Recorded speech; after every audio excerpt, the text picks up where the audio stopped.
I never thought I would be in this situation. Walking up to my family home, the one I had been paying the mortgage on for years, only to find my personal belongings scattered across the front lawn like garbage. My sister Jessica and her husband Marcus had changed the locks while I was at work. They had decided they wanted the entire house to themselves, despite our agreement after our parents passed away. Standing there, staring at my things getting soaked in the light rain, I felt a mixture of confusion, betrayal, and slowly building anger that would change everything.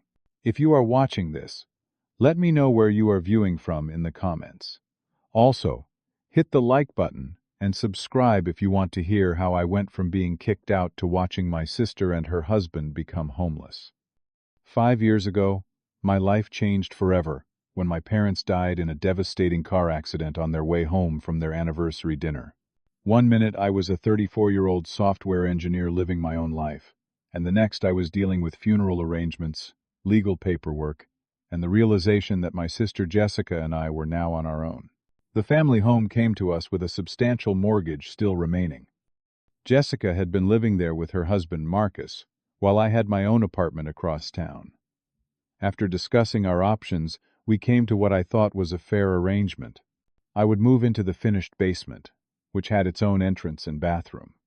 I would take responsibility for the mortgage payments, while Jessica and Marcus would cover the utilities and general maintenance. It seemed like the perfect solution to keep the family home and support each other through our grief. In the beginning, things were relatively peaceful. Jessica and I had always been close growing up despite our 4-year age difference. We would have dinner together a couple times a week, and I tried to give them their space as a married couple while still maintaining our sibling bond. But things started to change about a year after I moved in. I noticed that Marcus had never really warmed up to me. He would make comments under his breath when I entered a room or complain to Jessica about me using the kitchen or laundry room. Jessica, who had always defended me in the past, slowly began to change. She became more distant, canceling our weekly dinners and avoiding conversations beyond basic household logistics. I tried to respect their marriage and give them space, but I could not help feeling that Marcus viewed me as an intrusion in what he considered his home, despite the fact that my name was on the mortgage and I was making the payments each month. Jessica changed too, adopting many of Marcus's opinions and attitudes. The sister I had grown up with, who used to stand up for me and laugh at our shared childhood jokes, was disappearing before my eyes. Despite the growing tension, I felt responsible for keeping what remained of our family together. Our parents would have wanted us to support each other, and I was committed to honoring their memory by maintaining the family home and my relationship with my sister. The first real signs of trouble started when Marcus lost his job at the marketing firm where he had worked for the past 6 years. He blamed the economy and his boss's incompetence, but from the snippets of conversation I overheard, it sounded like his performance had been slipping for months before he was let go. With Marcus unemployed, their financial situation became strained. They started being late with the utility payments, and I would often come home to find notices taped to the door. When I brought it up with Jessica, she became defensive, saying they were going through a tough time and that I should be more understanding. "You have no idea what it is like for us right now," she snapped at me one evening, when I mentioned the second power shut-off notice that month. "You with your cushy tech job and no real responsibilities." I was hurt by her characterization. I had been working overtime for months to ensure the mortgage was paid on time, even when my company went through layoffs, and I took a temporary pay cut to keep my position. But I bit my tongue and offered to help with the utilities for a few months, until Marcus found a new job. That was when the arguments about house rules and space began. Suddenly, the kitchen cabinets I had been using were needed for their things. The shared living room became their domain, with Marcus sprawled on the couch from morning until night, making it uncomfortable for me to use the space. One night I came home late from work and overheard Jessica and Marcus in the kitchen discussing what sounded like plans for the house. "We need to figure out how to get full control," Marcus was saying in a low voice. "It makes no sense for him to have any say when we are the ones raising a family here." I froze in the hallway, processing what I had just heard. Raising a family, Jessica had not mentioned anything to me about planning to have children. And what did he mean by full control of the house? I was the one paying the mortgage. I retreated to my basement apartment without letting them know I had overheard. But the conversation replayed in my mind for days.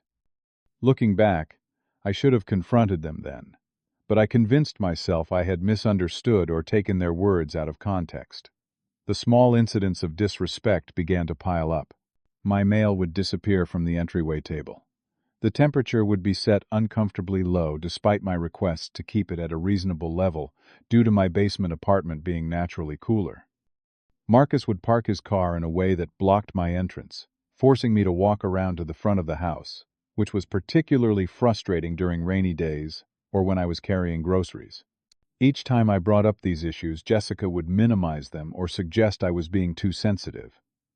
It was as if she had forgotten our childhood promise to always have each other's backs. Then came the day I discovered Jessica was pregnant. Not because she told me personally, but because I overheard her on the phone with one of her friends. I was hurt that such a significant life event would be kept from me, but I decided to be supportive. I bought a small gift and congratulations card and left it on the kitchen counter with a note saying how happy I was for them. When I returned from work that evening, neither the gift nor the card had been acknowledged. Instead, I found Jessica and Marcus waiting for me with serious expressions. "We need to talk about the future," Jessica said, her hand resting on her still flat stomach. "With the baby coming, we are going to need more space." I nodded, thinking they wanted to discuss renovating the upstairs spare room into a nursery. I would be happy to help with that. I could even take some time off to help with the painting and setting up furniture. Marcus shook his head. "That is not what we mean. We need your space too.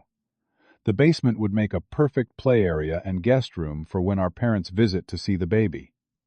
I was confused. My apartment. But where would I go? Jessica looked uncomfortable, but Marcus spoke with irritating confidence. "You make good money. You can afford your own place.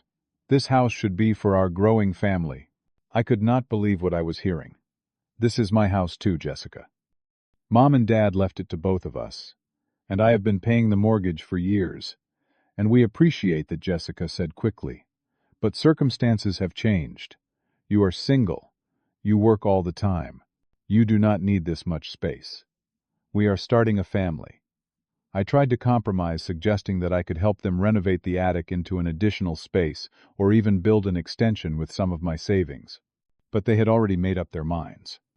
The basement was what they wanted, and they expected me to simply move out and continue paying the mortgage while they occupied the entire house. I refused, standing my ground that the current arrangement was fair and had been working for years. The conversation ended in a stalemate with tension hanging thick in the air. Little did I know that they had already decided to take matters into their own hands. 2 weeks later, I left for a 3-day business trip to Chicago. I texted Jessica to let her know I would be gone, as I always did for safety reasons.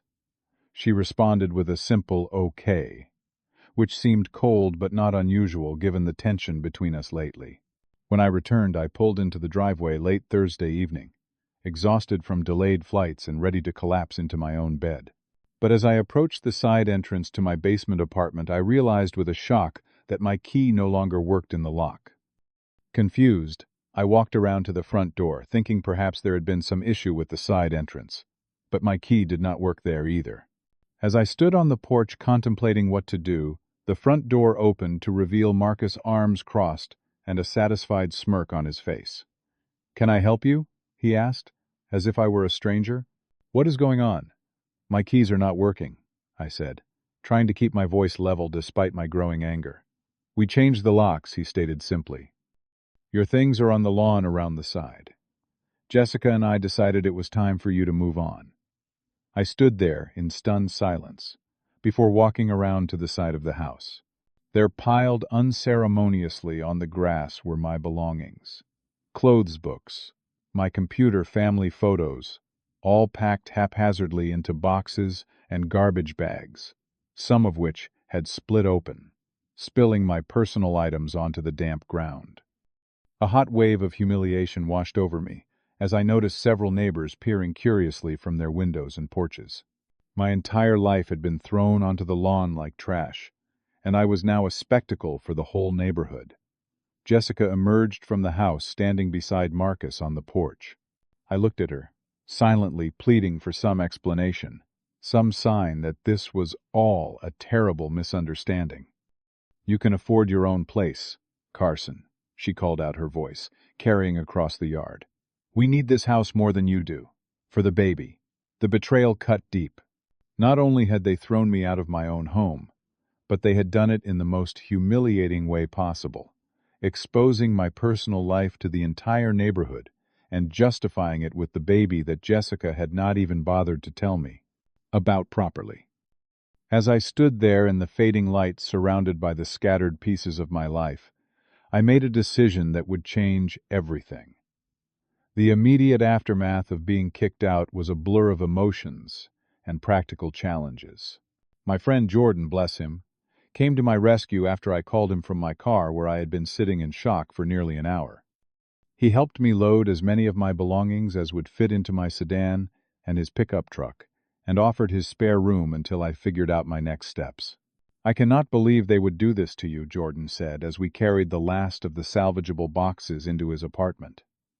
"After everything you have done for them." I sank onto his couch, emotionally drained. "I keep thinking there must be some explanation. Jessica and I have always been close. Even when we fought as kids, we always made up. This is not like her. People change." Jordan replied, handing me a cold beer. "Especially when they get into relationships with controlling people. This Marcus guy sounds like bad news." Over the next few days, I tried repeatedly to reach Jessica. I called, texted, and even emailed, trying to understand what had happened and hoping to reason with her.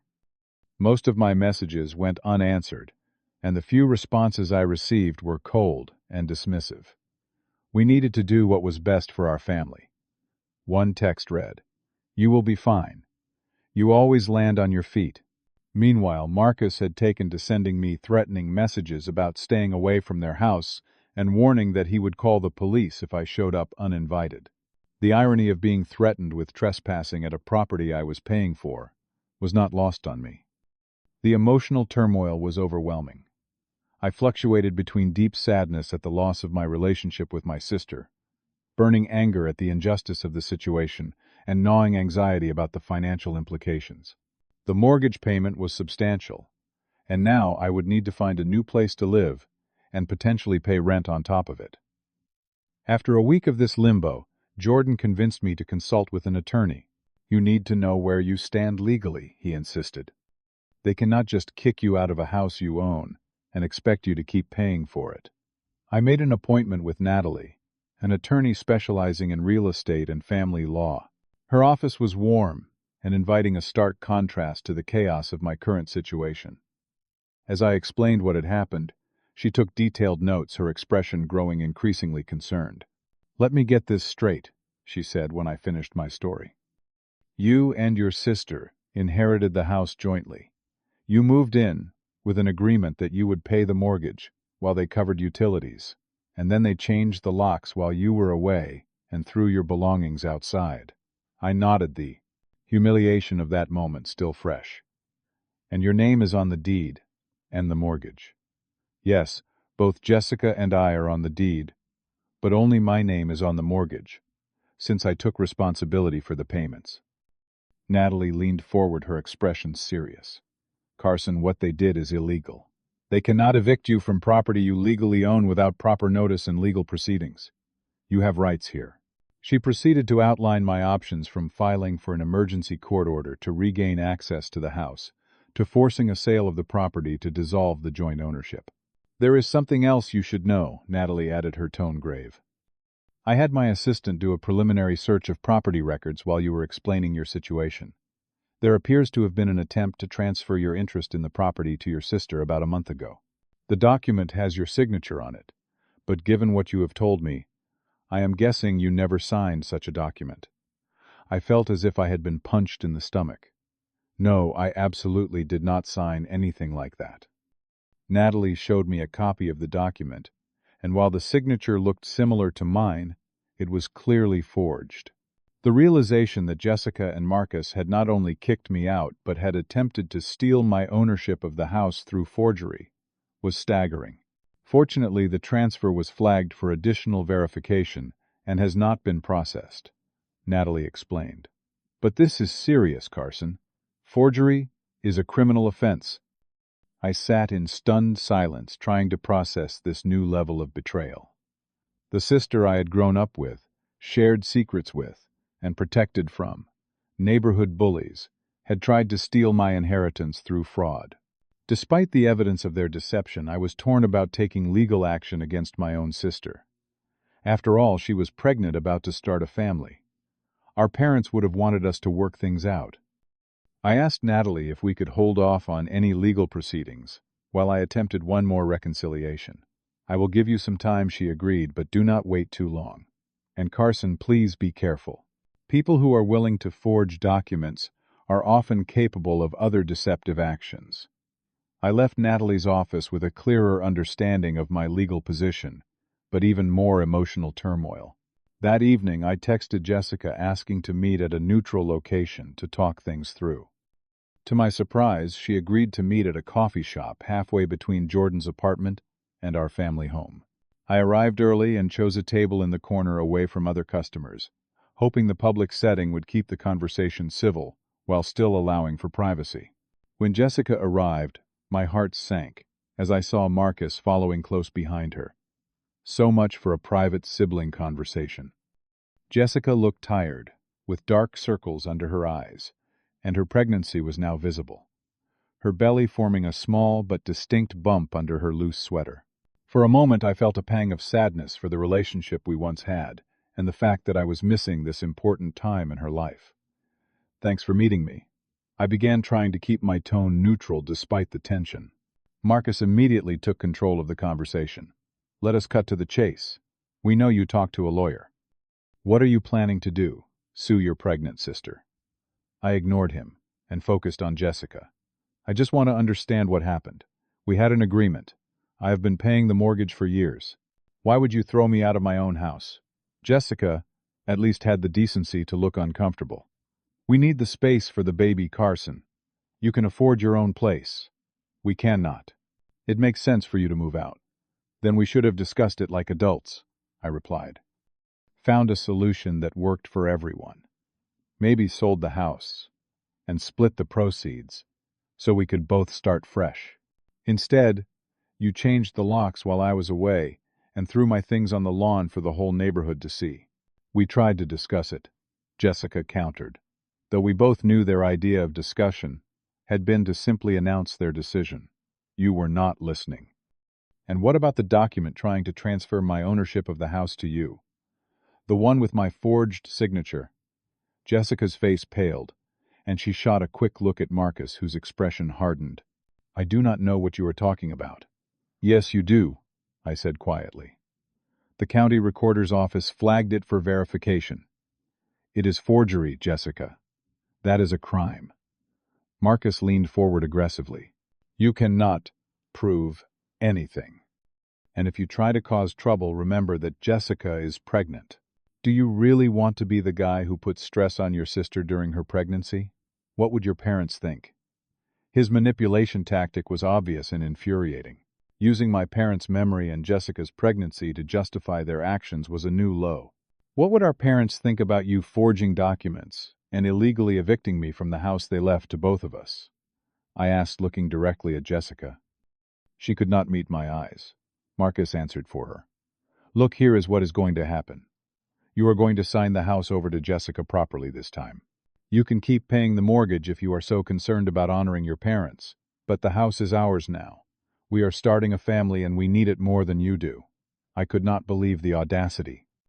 They had kicked me out of my own house, attempted to fraudulently take my ownership, and now expected me to sign over the house while continuing to pay for it. That is not going to happen, I said, standing up. I wanted to work this out as family, but you are not giving me any choice. I will be talking to my attorney about next steps. As I turned to leave, Jessica finally spoke in her own voice without Marcus's influence. Carson, please. We are family. Do not do this. I looked back at my sister, the person who had been my closest family for so long now, a stranger sitting beside a man who had helped her betray me. You should have thought about that before you threw me out, Jessica. Walking away from that coffee shop, I felt a strange mix of sadness and resolution. The meeting had confirmed what I had suspected: there was no reasonable compromise to be had. Jessica was firmly under Marcus's influence, and they expected me to continue supporting them financially while they took everything from me. That evening, after careful consideration of all my options and the potential consequences, I made a decision that would change all our lives. I called my bank and stopped the automatic mortgage payments. I knew it was a drastic step, but they had left me with no alternatives. I consulted with Natalie again to understand the legal consequences of my decision. She explained that as I was on the mortgage, my credit would be affected by missed payments, but so would Jessica's since she was a co-owner. The bank would eventually begin foreclosure proceedings if the payments remained delinquent. "Are you sure you want to take this path?" Natalie asked. "It will impact your financial future as well as theirs." "I am sure," I replied. "They cannot expect me to pay for a house I have been evicted from. And maybe when they realize the house is at risk, they will be willing to discuss a reasonable solution." I focused on rebuilding my life. I found a small but comfortable apartment across town and signed a 6-month lease. I replaced the essential items that had been damaged when my belongings were thrown outside. I threw myself into work, taking on additional projects to distract myself from the pain of family betrayal. For the first month after I stopped payments, I heard nothing from Jessica or Marcus. I assumed they either had not noticed or were too proud to acknowledge the missed payment. But as the second month without payment came and went, my phone began to light up with increasingly frantic messages. The bank sent a notice about missed payments. Jessica texted, "There must be some mistake with your automatic payments." I did not respond. A few days later, Carson, the bank, called about the mortgage. "You need to fix this immediately. Call me." Still, I maintained my silence. Then came the voicemails from Marcus, starting with artificial concern and quickly escalating to threats. "Listen, you little snake," he hissed in one particularly venomous message. "If you think you can mess with us by not paying the mortgage, you are making a huge mistake. Fix this now, or you will regret it." I saved all the messages as evidence on Natalie's advice, but did not engage. As word spread through our extended family about the situation, people began to take sides. My Aunt Linda called to express her disappointment in my abandonment of family responsibilities. My cousin Taylor texted his support, saying Jessica and Marcus had been telling everyone a distorted version of events. The pressure was intense, and there were moments when I questioned my decision. Was I being too harsh? Would our parents be disappointed in me for taking this stand? But then I would remember the sight of my possessions scattered on the wet lawn, the forged document, and Marcus's smug face as he demanded I sign away my inheritance while continuing to pay for it. No, I was not being too harsh. I was finally standing up for myself, after years of putting my sister's needs before my own. The real breaking point came when Jessica and Marcus escalated their tactics beyond phone calls and family pressure. On a Tuesday afternoon, while I was in a meeting with an important client, my administrative assistant knocked on the conference room door. "I am sorry to interrupt," she said, her expression worried, "but there are 2 people causing a scene in the lobby demanding to see you. They say they are your sister and brother-in-law." My heart sank as I excused myself from the meeting. In the lobby, Jessica, now visibly pregnant, was tearfully telling the receptionist that she needed to see her brother immediately, while Marcus paced aggressively behind her. "What are you doing here?" I asked, as I approached them, painfully aware of my colleagues watching the scene unfold. "You left us no choice," Jessica cried. "You will not answer our calls or texts. The bank is sending foreclosure," notices Carson. "They are going to take our home." The fact that she referred to it as our home after kicking me out was not lost on me. "Not my problem anymore," I said quietly. "You made it clear that it is not my home when you changed the locks and threw my things on the lawn." Marcus stepped forward, pointing a finger in my face. "You selfish piece of garbage. Your sister is pregnant, and you are trying to make us homeless because your feelings got hurt. What kind of brother does that?" The irony of his accusation was astounding. What kind of person kicks someone out of their own house and then expects them to keep paying for it," I countered. By this point, a small crowd of my coworkers had gathered watching the drama unfold. I felt a flush of embarrassment creep up my neck, but I maintained my composure. "I am at work," I said firmly. "This is not the place for this discussion. Please leave before I have to call security." "You would not dare," Marcus challenged. I looked at him steadily. "Try me." Jessica grabbed his arm. "Marcus, please. This is not helping." "To me," she pleaded. "Carson, can we please talk about this somewhere private? We can work something out." I tried to talk, I reminded her. "You brought him to the meeting and he demanded I sign over the house while still paying the mortgage. There is nothing to discuss until you are ready to be reasonable." Marcus lunged forward, his face contorted with rage. "You ungrateful little."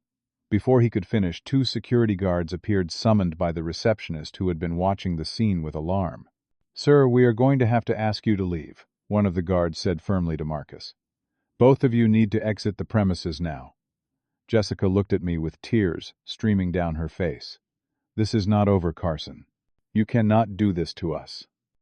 As they were escorted out, the humiliation I felt was a bitter echo of the day I found my belongings on the lawn. But this time I was not the victim. I was taking back control of my life. When I returned to my apartment that evening, I found a formal notice from the bank in my mail. The foreclosure process had officially begun on the family home. A wave of emotions washed over me: grief for the loss of my childhood home, guilt about the situation Jessica now found herself in, but also a sense of justice being served. Later that week, Jessica sent me pictures of their baby's ultrasound with a tearful plea. "Please do not let your niece grow up without a home. We can work this out." Marcus, meanwhile, had begun making legal threats of his own. "My cousin is a lawyer," one message read. "He says we can sue you for abandonment and force you to keep paying. You will regret this." I forwarded all communication to Natalie, who assured me that my position was legally sound. "You cannot be forced to pay for a property you have been illegally evicted from," she confirmed. "Their threats are empty. Stand your ground." Despite her reassurance, the situation weighed heavily on me. I had never wanted things to go this far. I had always imagined Jessica and I growing old as close siblings, our children playing together during family holidays, maintaining the close bond our parents had fostered. Now that future seemed impossible. The breaking point came when my Aunt Patricia, our mother's sister, and the family peacemaker, called a family meeting at her house. "This has gone on long enough," she said when she called to invite me. "Your mother would be heartbroken to see her children at war like this." I agreed to attend more out of respect for my aunt than any belief that the meeting would resolve anything. When I arrived, Jessica and Marcus were already there, seated on the couch. Jessica looked exhausted, her pregnancy now in its later stages. Marcus wore an expression of righteous indignation that made my blood boil. Aunt Patricia began by asking each of us to share our perspective without interruption. I went first, calmly explaining the original agreement, the ways Jessica and Marcus had gradually pushed me out, the sudden eviction, the forged document, and their demand that I continue paying despite being kicked out. When I mentioned the forgery, several family members gasped. This was new information to most of them, as Jessica and Marcus had been sharing a very different version of events. When it was their turn, Jessica and Marcus painted themselves as victims. "We are starting a family," Jessica explained tearfully. "We needed the space. Carson makes good money. He could easily afford his own place, while helping us keep the family home for the next generation. And now he is trying to make a pregnant woman homeless out of spite," Marcus added, putting his arm around Jessica protectively.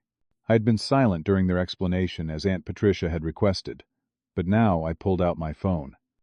"I would like to share something, if I may," I said, looking at my aunt for permission. When she nodded, I played the voicemail Marcus had left me, the one where he threatened me for stopping payments. Then I showed the family copies of the forged document Natalie had obtained.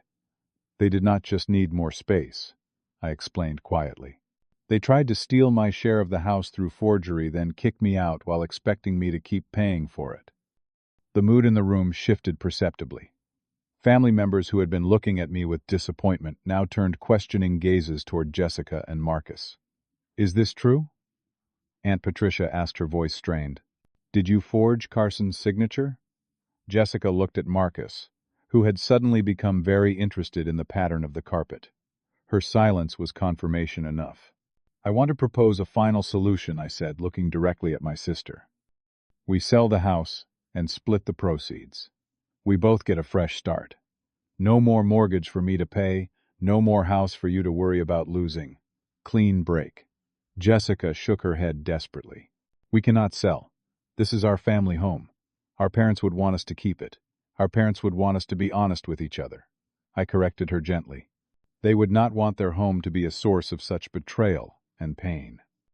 Marcus, seeing the family's sympathy shifting away from them, lashed out. We are not selling. You will start paying again, if you know what is good for you. Or what I challenged. You will forge more documents. Throw more of my things on the lawn. Show up at my workplace again. Those tactics have not worked out well for you so far.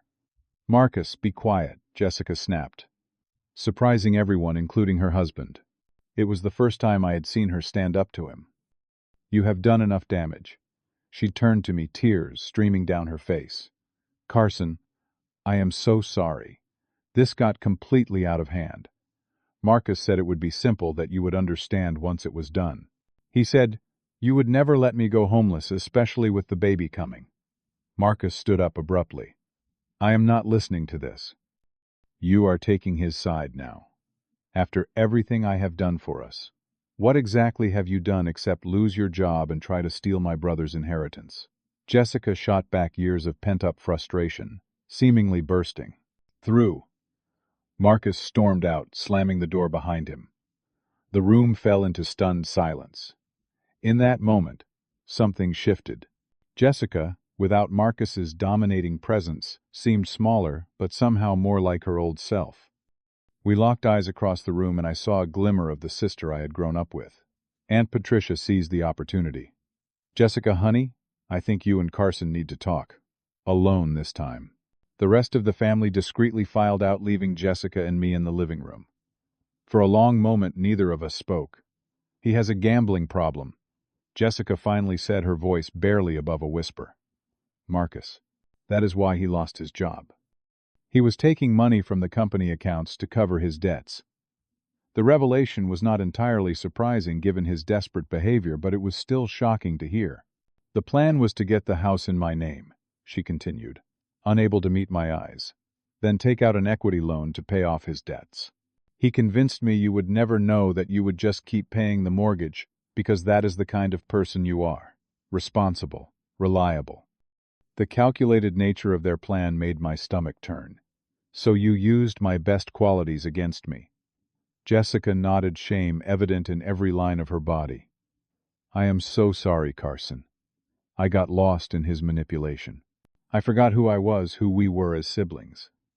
I sat with that for a moment, processing the depth of the betrayal, while also recognizing the sister I had loved was still in there somewhere, trapped in a toxic relationship. The house is going to foreclosure, I said finally. That train has left the station, but I am willing to work with the bank on a short sale instead. It will be less damaging to both our credit scores. What will we do? Where will we go? Jessica asked, fear evident in her voice. That is for you to figure out, I replied, not unkindly. But I think you need to seriously consider whether staying with Marcus is in your best interest or your baby's. A man who would forge documents and manipulate his pregnant wife into betraying her brother is not someone I would trust to be a good father. Jessica broke down completely, then years of built-up emotion pouring out. Through her tears, the full story emerged. Marcus's controlling behavior had started small but grown increasingly problematic over the years. He had isolated her from friends, manipulated her into thinking I was taking advantage of them, and finally coerced her into the scheme to take the house. As painful as it was to hear how thoroughly I had failed to protect my sister from this man, I was grateful for her honesty. It was the first real conversation we had had in years. We talked for hours that day, beginning the long, difficult process of understanding what had happened and where we might go from here. There would be no quick fix for the damage done, but for the first time since finding my belongings on the lawn, I felt a glimmer of hope that Jessica and I might someday rebuild some version of our sibling relationship. 1 year later, my life looks completely different. The family home was sold in a short sale, which, while not ideal, prevented a full foreclosure on our credit histories. I used my portion of the proceeds to put a down payment on a small condo, nothing fancy but entirely mine. Jessica eventually found the courage to leave Marcus, after discovering he had taken out credit cards in her name and amassed even more debt. She and my niece Lily, now 6 months old, are living in a modest apartment on the other side of town. She is working part-time as a virtual assistant while taking online classes to finish her long-abandoned degree in early childhood education. Our relationship is still a work in progress. The betrayal cut deep and trust rebuilds slowly. But we have dinner together once a month, and I visit Lily regularly. Jessica is in therapy, working through the aftermath of her relationship with Marcus and establishing healthy boundaries. I, too, sought counseling to process the experience. It helped me recognize the patterns of enabling I had fallen into, always putting Jessica's needs before my own out of some misplaced sense of family duty. I learned that true family support involves honesty and mutual respect, not self-sacrifice, to the point of being taken advantage of. The rest of our family has largely come around, especially after the full story of Marcus's manipulation and financial deception came to light. Aunt Patricia has been particularly supportive, stepping in to help Jessica with childcare and emotional support. This experience taught me painful but necessary lessons about setting boundaries even with family. Sometimes the kindest thing you can do for someone is to let them face the consequences of their actions. Jessica might never have found the strength to leave Marcus if I had continued enabling their lifestyle by paying for a house I could not even live in. I have also applied these lessons to other relationships in my life. I value authenticity over the appearance of harmony now. I would rather have honest disagreements than false peace built on resentment and unspoken grievances. The hardest part was letting go of the family home with all its memories and connections to our parents. But I have come to realize that those memories live in us, not in the physical structure. Our parents' legacy is not the house they left behind, but the values they instilled in us. Values that Jessica is finding her way back to, now that Marcus's influence is gone. As for me, I have found peace with the difficult decisions I made. Standing firm when Jessica and Marcus tried to take advantage of me was not cruel or selfish.